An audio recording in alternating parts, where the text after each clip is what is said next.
Hello friends, thanks for joining me. You probably know that I tell stories with rocks and pebbles. So these are just rocks and pebbles I found out hiking, like out here in the redwoods. And today we're going to read the story about Abraham and Sarah and how they desired God's greatest blessings. Now, in this picture, does it look like Sarah's pregnant? Yeah, she's going to have a baby. And that's part of the story because Abraham and Sarah were almost 100 years old and they still hadn't had any children. Even though Abraham was a friend to God and one of the greatest men in the whole world, even Abraham and Sarah had challenges and trials and things they couldn't control or fix.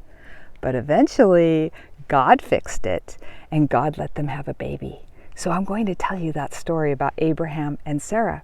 And I hope it reminds you that even if you have a problem or a challenge, by loving God and being a friend to God, eventually things will work out. Okay, let's read the story.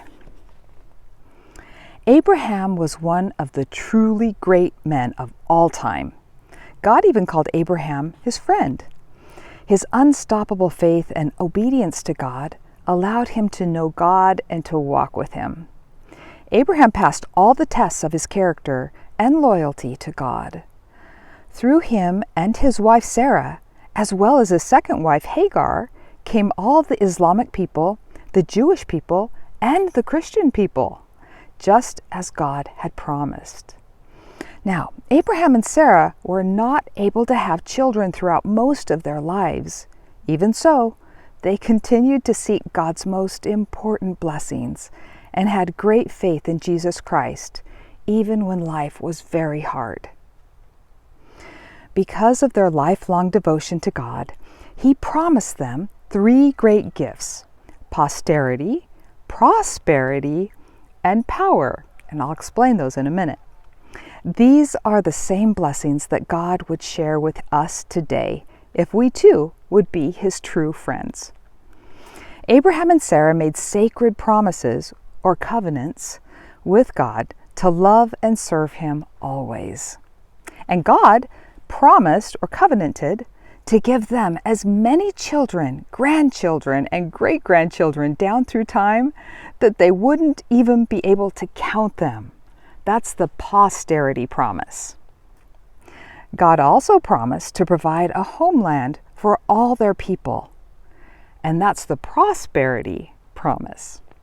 And His third promise was to share His spiritual power with them forever. Their prayers were answered, and this is called the Abrahamic covenant.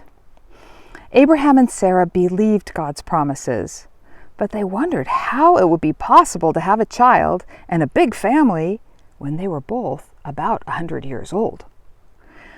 And they hadn't had any children, so how was that going to be possible?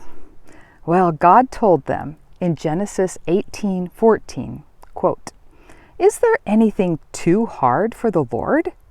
Sarah shall have a son," unquote. The next year, the promised miracle happened.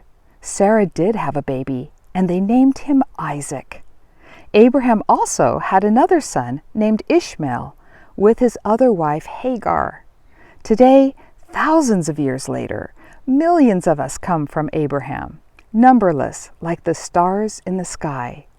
And through his covenant with God, every person can be blessed. Let me show you that picture again. So you can see Abraham and Sarah, and Abraham's pointing to all the stars and explaining to Sarah, look, our posterity is going to be as numberless as all the stars in the sky. And they were amazed. And again, these are just rocks that I find when I'm outside. And you might start collecting your own rocks so you can make pictures and tell stories with your own rocks. So there's a question in here you might want to talk to your parents or friends about. It says, what great blessing do you seek from God? Abraham sought great blessings, and his prayers were answered. What great blessings do you seek?